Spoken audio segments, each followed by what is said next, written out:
Welcome back to the deep dive. Today, we are staring at one specific number, a number that, well, according to our stack of research, it really changes everything. It's not seven figures, it's not even six, it's just $10,000. Yeah, and that figure, it sort of defines the single most crucial financial milestone most people will probably ever achieve. It's like this psychological line, Yeah. between constant panic and, well, foundational peace. Okay, let's unpack this right away because the source material, it just drops us right into the thick of that panic. It paints this incredibly vivid picture, and I think it's going to resonate with so many people listening. Oh, definitely. You know, it's 3:17 a.m., like the worst hour of the night. You're wide awake, just staring at the ceiling. And the numbers, they're just running a nonstop loop in your head. It's that relentless echo of scarcity, isn't it? You're whispering the survival numbers: rent, gas, groceries, that insurance payment due Friday. The math, it won't change, but your brain just keeps hoping somehow it will. That 3:00 a.m. moment, that's the emotional weight of zero. The stress isn't just about paying the bills themselves. It's about the total, agonizing vulnerability that comes with having absolutely no safety net. And the mind immediately jumps to the worst case what if scenarios, right? What if the car makes that grinding noise again? What if it needs a major repair, like this week? Right. Or the laptop you need for work just finally gives up. Exactly. Or what if that client check, the one you're counting on, is delayed by just 3 days? You run the numbers in your head, and there's that cold, heavy feeling. That silence when you realize there's nothing, absolutely nothing there to catch you. And that realization, that specific feeling, is precisely what makes the $10,000 threshold so transformative. Our sources define it really clearly. This isn't about being rich, not even close. It's about stability. Just stability. Yeah, it's the specific amount that seems to consistently separate that constant, just exhausting anxiety from a basic functional sense of security. And this is the core idea of today's deep dive, which I find genuinely fascinating. The brain changes before the lifestyle does. Hitting $10K isn't primarily about the money itself. Right. It's fundamentally a psychological milestone. It basically resets your whole operating system. That's the key insight, really. The way you process decisions, how you look at risk, how you manage social pressure, even how you interact with your own ambition. It all fundamentally shifts the moment that balance hits $10,000. We're going to explore what we're calling the breathing room dividend, which is like the return money gives you an emotional clarity and peace before you even spend a dime of it. Okay, so if you're listening today, our mission is to really get into the psychology behind this milestone, how you can achieve this vital stability, and, maybe most importantly, how you implement the structure needed to keep that momentum going afterwards. Yeah, because you don't want that hard-won piece to just vanish. Exactly. How do you stop it from just slipping away? So before we get to the piece, we really have to spend some time with the panic. We need to talk about that pre-buffer reality, where the main driver of almost all behavior is fear, not choice. Right. Our sources describe life before $10K as feeling like a long math test you never studied for. And I think that analogy is just perfect. It really is. Because it implies this constant, exhausting mental effort tied to every single tiny choice. You're never focused on the big picture, on strategic goals. Your entire brain power is basically dedicated to the immediate microeconomy of just surviving. It's the definition of cognitive overload. Every single decision, choosing which gas station to go to, whether you can say yes to a friend's dinner invite, it comes with this tiny, immediate calculation attached. You're not operating from a place of abundance or even neutrality. You're operating in a state of constant subtraction. Everything is about what you can't do. And the grocery aisle dilemma you mentioned earlier is the perfect tiny illustration of that relentless calculation. You're standing there, holding 2 boxes of cereal. One's $3, the other's $2. You kind of stare at them, pretending you have a choice, but deep down, You already know which one you're picking. That $1 difference, when you're managing fear, it feels absolutely enormous.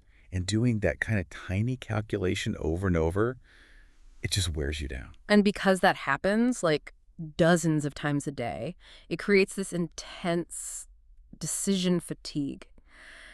Think about the simple social stuff.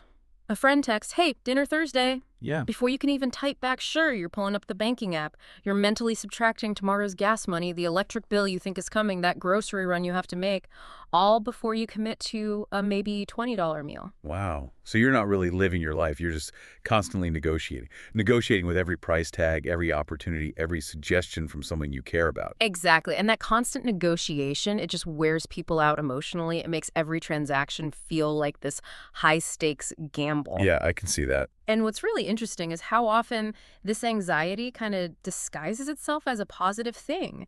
You know, those small sacrifices, skipping the daily coffee, saying no to dinner plans, avoiding certain outings. You tell yourself you're being disciplined. Right. You think, I'm disciplined, I'm in charge of my spending, you feel like you're exercising control. But the sources really push back on that. They argue that deep down, a lot of that restrictive behavior is really just fear wearing discipline's clothes. Mm. So how do we tell the difference between real financial discipline and behavior that's just driven by, well, terror? That's a great question. Genuine discipline is proactive. It's Yeah. usually part of a system, right? It's goal-oriented, designed for growth or long-term stability. Okay. Fear disguised as discipline, on the other hand, is reactive. It's saying no to almost everything because you're paralyzed by the thought of hitting zero, of triggering some kind of debt spiral you feel like you can't escape. Discipline gives you peace, eventually. It gives you agency. Fear just provides this temporary kind of nervous feeling of control, but it costs you socially and mentally in the long run. That distinction is so important, I think, for anyone listening. Yeah. Because the goal isn't just cutting expenses blindly. It's about replacing that underlying panic with actual strategy. Exactly. And what makes all this exhausting stress even worse are what the source calls quiet catastrophes. Quiet catastrophes. Yeah, these aren't the big dramatic bankruptcies or financial collapses you read about. They're the invisible, sort of relentless, everyday stressors. So what does that look like? Well, a quiet catastrophe is like a low-level continuous drain. It doesn't wipe out your bank account all at once, but it just constantly drains your energy and your mental resources. The classic example is a flat tire. Okay. For someone with that $10K buffer, it's annoying, sure. It's an inconvenience. You make a phone call, maybe go to the repair shop. It's handled. Right. For someone without the buffer, a flat tire isn't just annoying. It's a full-blown financial crisis. It throws off the entire month's budget. Suddenly you're scrambling. And let's dig into the ripple effects of these quiet problems, because it's not just the immediate cost, is it? What about, say, an appliance breaking down? Oh, that's a perfect example. Say your oven breaks.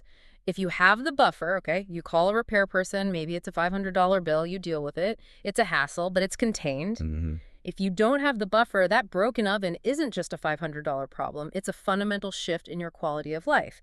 Now you're forced to rely on more expensive, probably less healthy takeout or microwave meals because you simply cannot afford the upfront repair. Wow. So that one appliance failure spirals, it leads to budget inflation elsewhere, massively increased daily stress, higher food costs.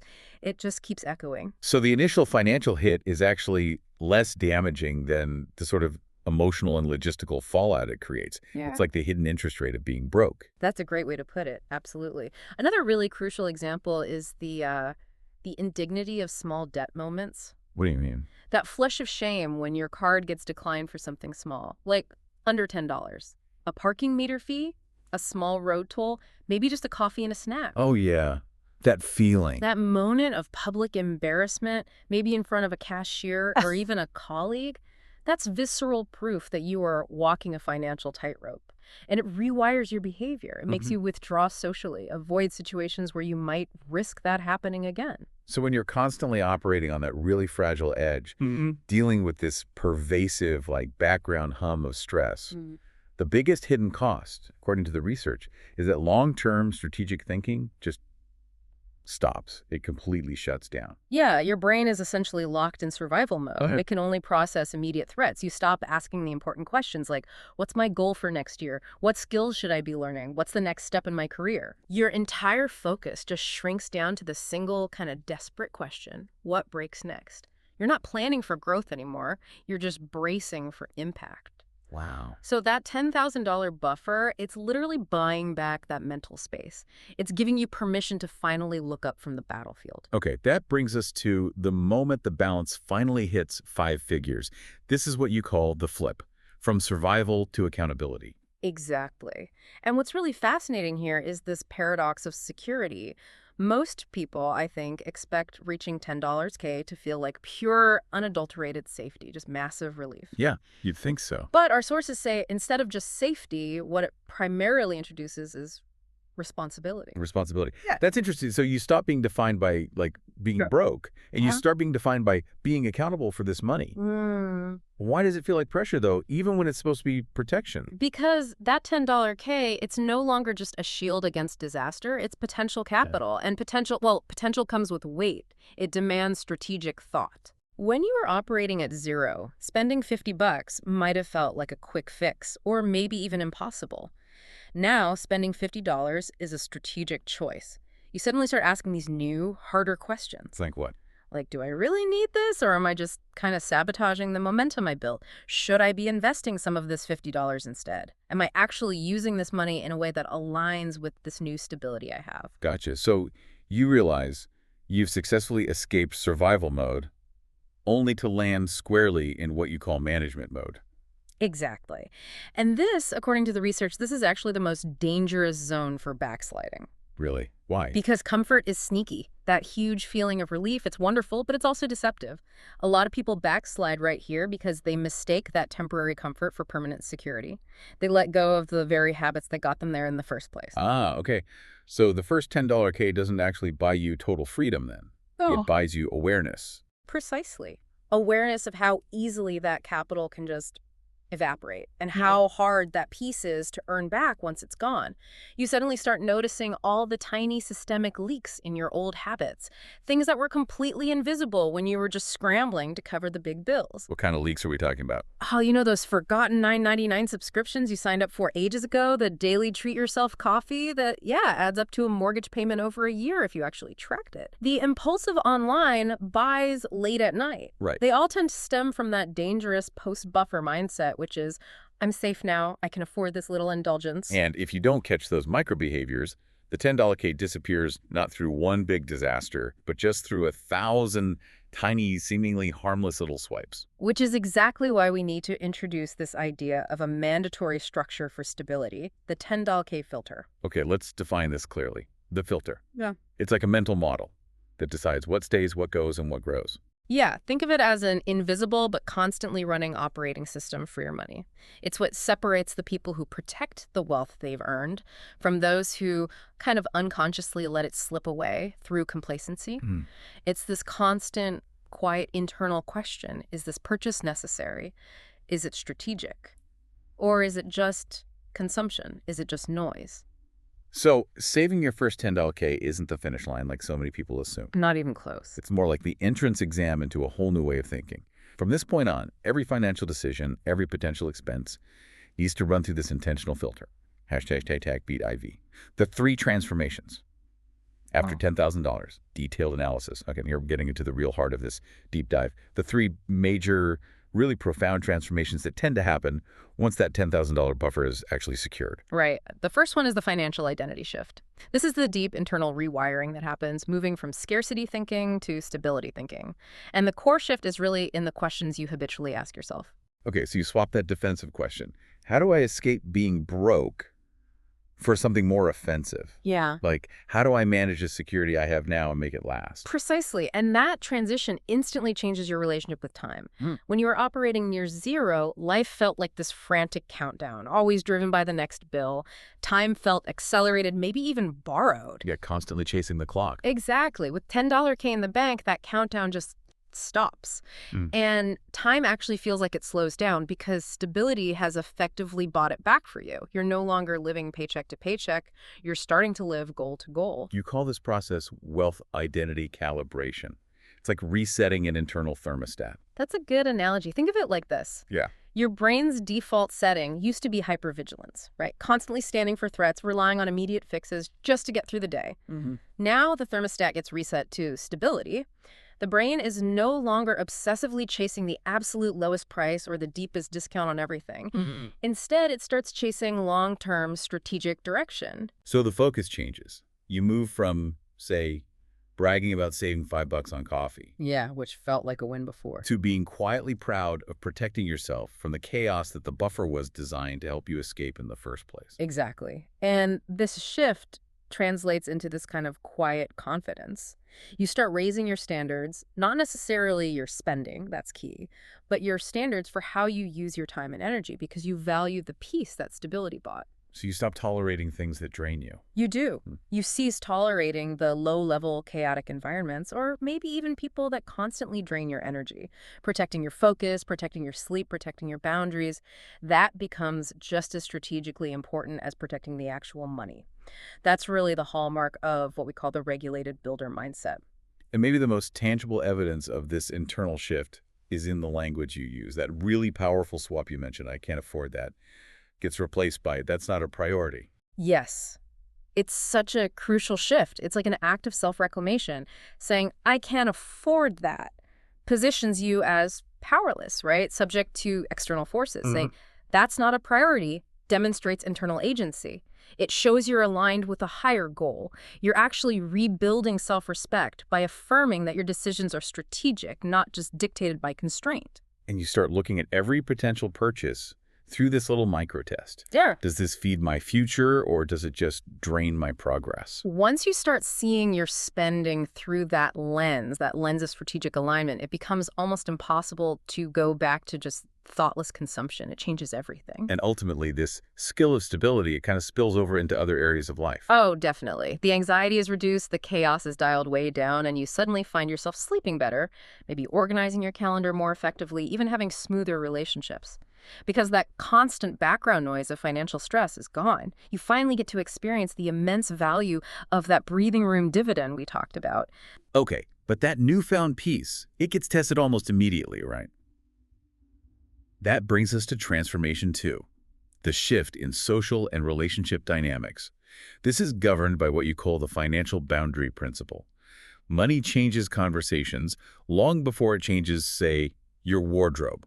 That's so true. Your friends often notice the shift first. You start declining maybe those thoughtless, expensive group dinners or weekend trips, and they often react with a bit of skepticism, don't they? Yeah, you get the jokes like, "Oh, look who's got money now. Why are you suddenly so serious?" Exactly. They only see the constraint on their social plans or routines. They don't see the months or years of hard discipline it took to build that peace you're now trying to protect.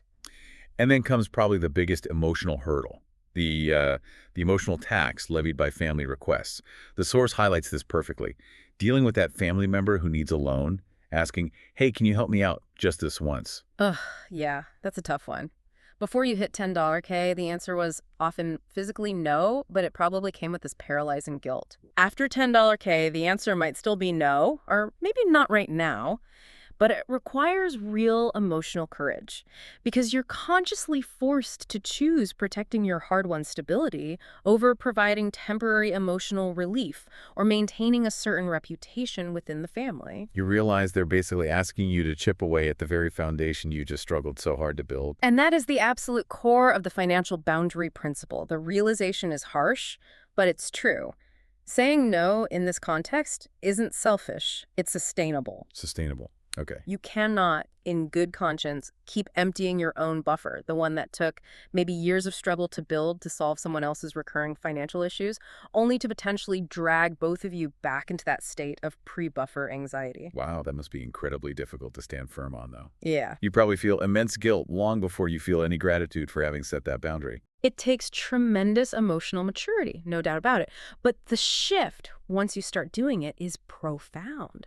You begin to notice who in your circle genuinely celebrates your progress and who maybe views your newfound stability as a resource they can tap into. Yeah, your social circle kind of quietly recalibrates itself. It does. And the conversations you have start to shift too. Maybe less talk about brands and flexing and more real discussions about balance, freedom, intentional saving, things like that. That's when you understand the true definition of wealth and relationships, isn't it? Being surrounded by people who actually respect your peace, who don't pressure you to pretend or to, empty your safety net for their immediate comfort. Absolutely. Financial maturity translates directly into social clarity. It really does. Okay, finally, transformation 3. This is the one that really unlocks growth.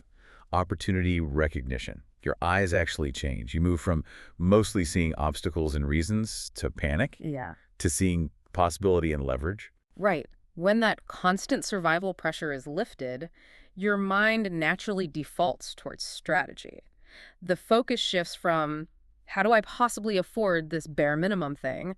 To, okay, what does this specific expense unlock for me? So it could be something like a specialized online course that might raise your income by 15%.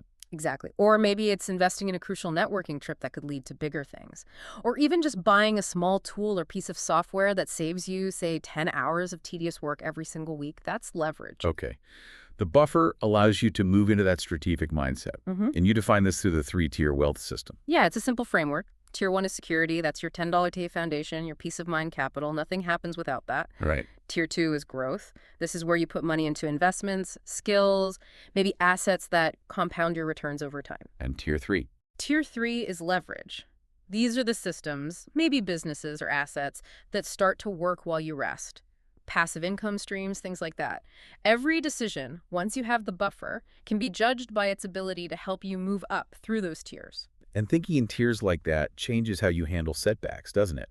A car breakdown isn't a full-blown crisis anymore. Right, it's just an inconvenience. Annoying, yes, but manageable. Job loss becomes a temporary pause, maybe a chance to reassess, not a total financial collapse. That's the real difference between operating from fear and operating with flexibility.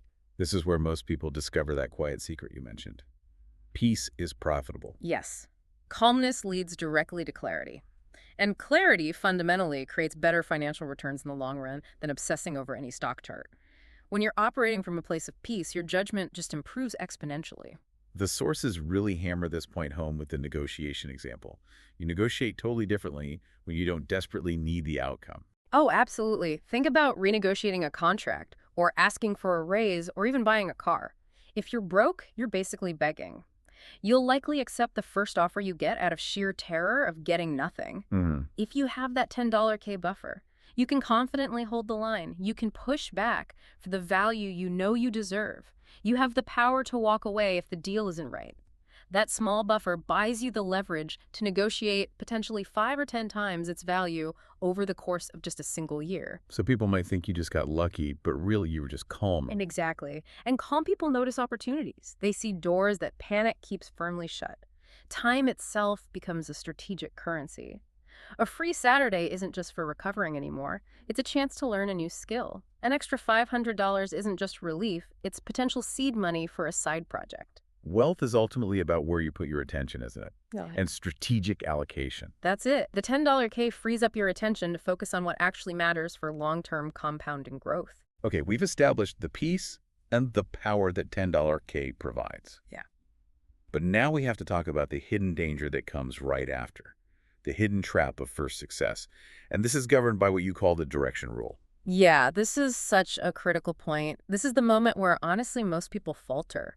They treat reaching $10 K like summiting Mount Everest. They celebrate, they finally exhale. Big sigh of relief. A huge sigh of relief. And because that relief is so profound, so welcome, they slowly, almost invisibly, start to slide back down towards zero. They confuse the temporary comfort of having the buffer with permanent structural progress. They aren't the same thing. That paradox of progress is brutal.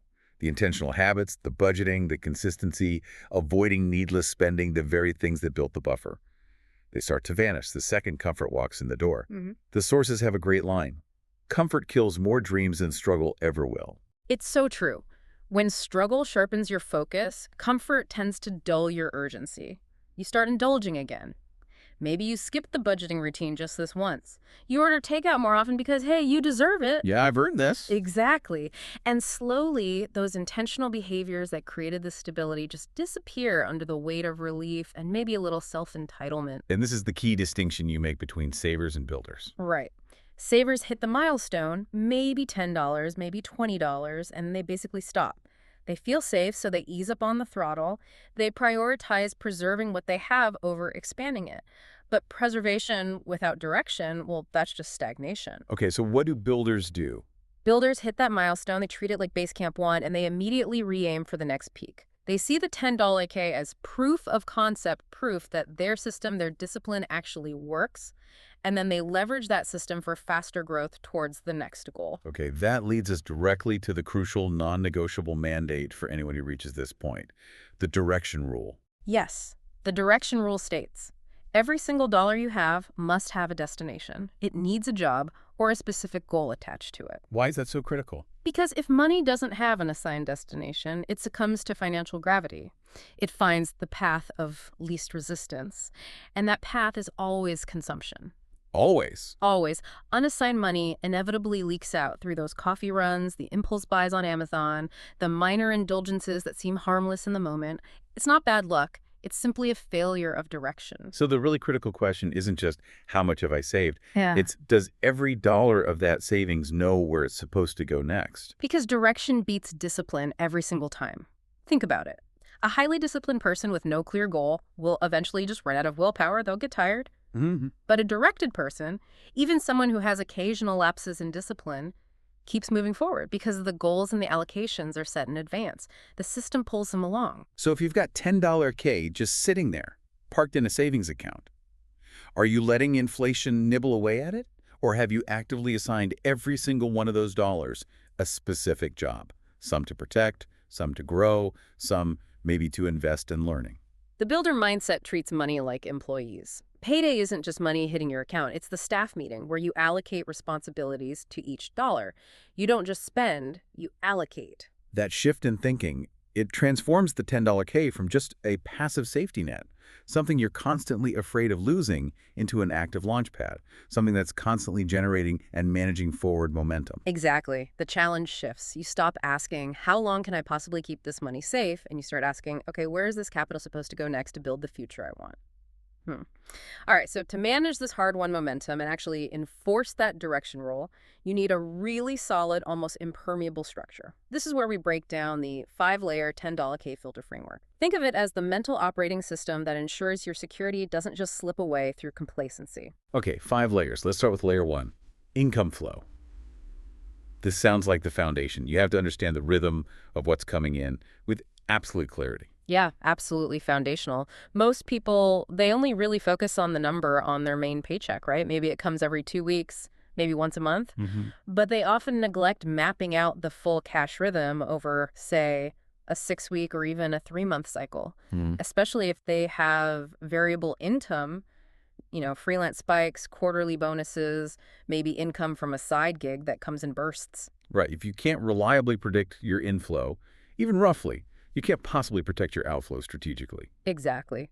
Mapping that full rhythm, even if it's just an estimate, it helps smooth out the cycle. You stop treating income like a random surprise and start treating it like a somewhat predictable pattern.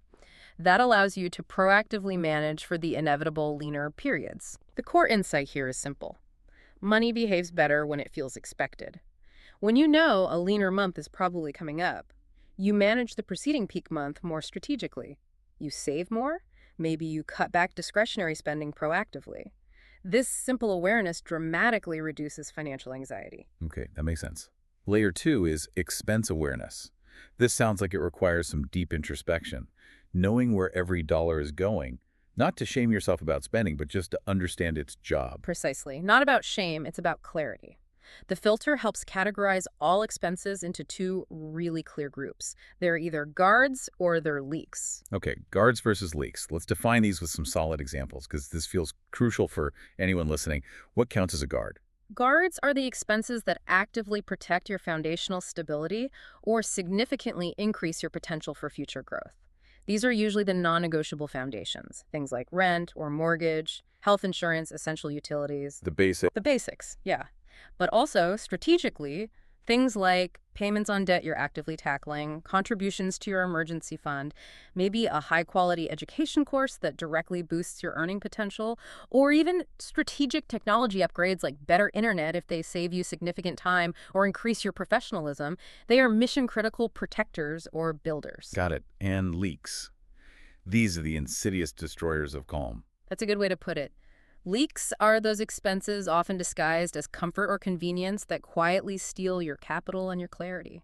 The absolute #1 culprit here, the subscription service trap. Oh yeah, the silent killers. Totally. Individually, $9.99 or $14.99 seems like nothing, but add up 5 streaming services you barely watch, 2 niche food delivery memberships you forget you have, 3 unused fitness apps. It accumulates incredibly fast, often to hundreds of dollars a month. Money that could be actively working for you elsewhere. Exactly. Money that could be compounding in an investment account or accelerating your debt payoff. It's not the individual cost that's the problem. It's the systemic lack of clarity and the accumulated drag on your progress. Hmm. They're like these tiny invisible drips that prevent your financial bucket from ever getting full. They steal your momentum through sheer inertia and forgetfulness. So the filter mandate here is really simple. Track your leaks, not your lattes. Okay, I like that. Focus on the recurring habits that siphon off stability, not the occasional $4 treat. Exactly. Focus on the systems, not the single data points. Gotcha. Moving to layer 3, Mm. value alignment. This is where the filter starts to feel really strategic, forcing you to link every single expense back to a higher purpose. Yes. This requires asking what might be the single most important filter question for any non-essential purchase.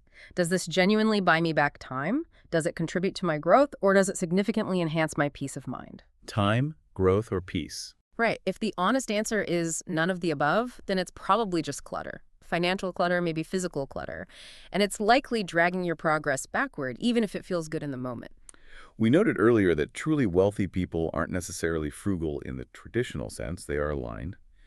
How does alignment differ from just being, cheap? Alignment is about cutting the noise so that your yeses, the things you do choose to spend money on, are highly strategic and deliver maximum value according to your own definition.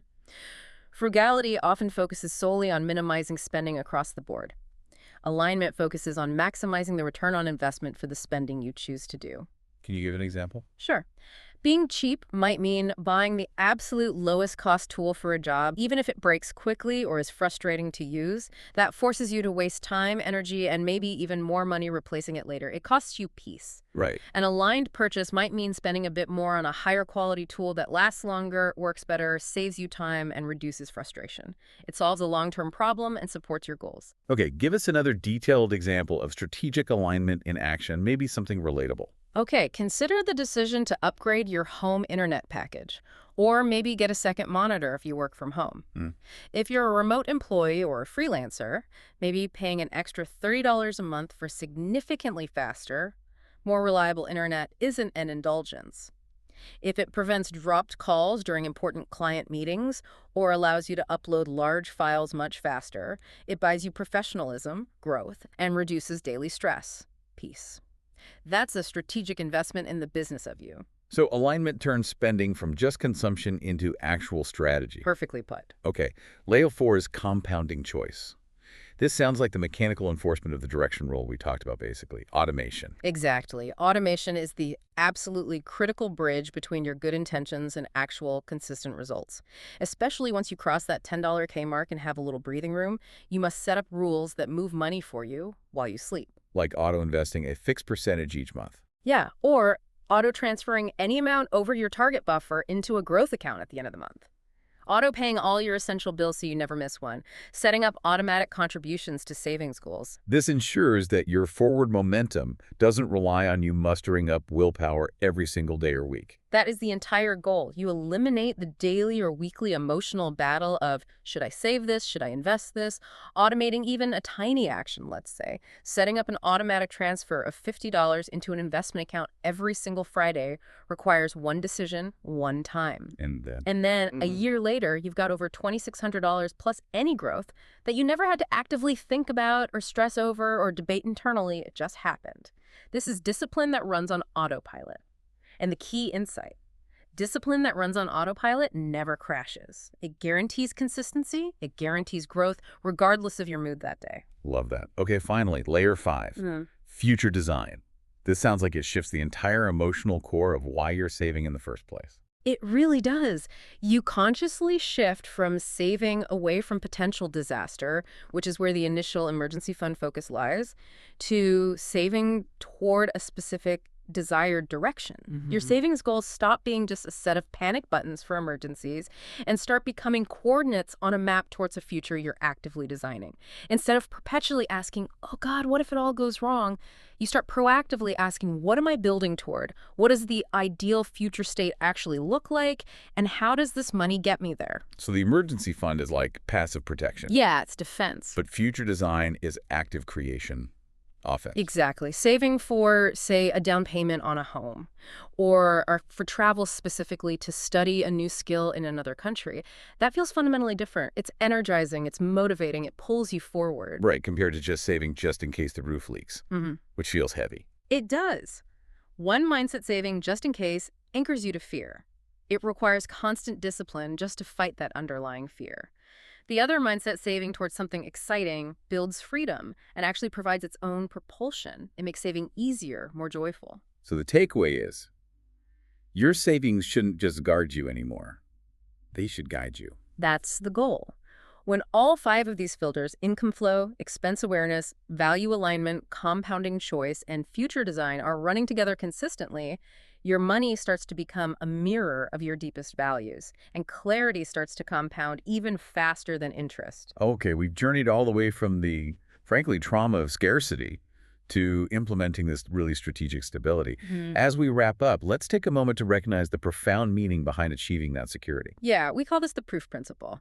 That balance in your account, that $10 K or whatever your stability number is, it's not really the trophy, it's the testimony. Testimony to what? It's the undeniable, tangible evidence that your consistency, your discipline, your ability to manage your emotions and your habits, that it all compounds into real-world security. It's proof that you can do this. And maybe it reveals the capable, resilient person who is quietly fighting to exist underneath all that financial stress all along. I think that's beautifully put. When you were broke, you mastered survival. When you saved the $10 K, you mastered structure and discipline. Now, with that foundation, you're finally ready to master strategic direction. And that certainty allows for what you call security as a pause button. Yes. The buffer creates this vital psychological space between a stimulus like an unexpected bill arriving and your reaction. Before, that bill might have triggered immediate catastrophic panic. Now, You breathe first. You assess. Now, a flat tire is just an annoyance, not a code red emergency. A large, unexpected bill becomes a tactical priority to manage, not a personal crisis that derails your entire life. People who successfully build and maintain these buffers aren't just richer in dollars, they are deeply regulated. They operate from a place of underlying peace, which allows for much more considered higher quality decisions across the board. and this connects back to that claim from the sources. The wealthiest people aren't calm because they have money. They have money because they're calm. Exactly. Calmness is the prerequisite. It's the foundation for all good system design, including financial systems. Panic makes terrible decisions. In this pause, this regulation, it gives you what you termed emotional interest, the unmeasured returns that no spreadsheet can ever capture. Yeah, we define ROI here not just as return on investment, but also as rest on investment. Breath on investment, I like that. Every time you manage to avoid a panic purchase you would have made before, or you successfully set a sustainable boundary with someone without crippling guilt, your internal peace earns interest. And that interest shows up as what? Greater focus, better sleep, more patience with your family or colleagues. All of the above. None of it appears directly on a bank statement, but you feel it every single morning. That regulated, calmer version of you starts to become your new, stable normal. And the quiet miracle of all this is that stability finally allows you to move beyond those escape dreams. Yeah. Dreams of just running away from debt or a job you hate. Yeah, dreams born of desperation. And you start having builder dreams, dreams where you're actively designing systems for growth, fulfillment, contribution. Peace isn't the end of the story. It's actually the starting line for lasting, meaningful growth. Beautifully said. Which means, crucially, that $10 K buffer has to keep moving, doesn't it? Money standing still is, as you said, money on its way out, losing value to inflation or complacency. The ultimate goal has to be putting that hard-won calm to work strategically without sacrificing the stability you fought so hard to build. That's the final challenge and the real opportunity. So we leave you, the listener, with this final provocative thought. You've built the calm. You've proven to yourself you can handle responsibility and structure. Now the question becomes, how can you strategically turn the calm you've built into compounding motion? Because the future doesn't reward panic. It rewards preparation. Go make that money move.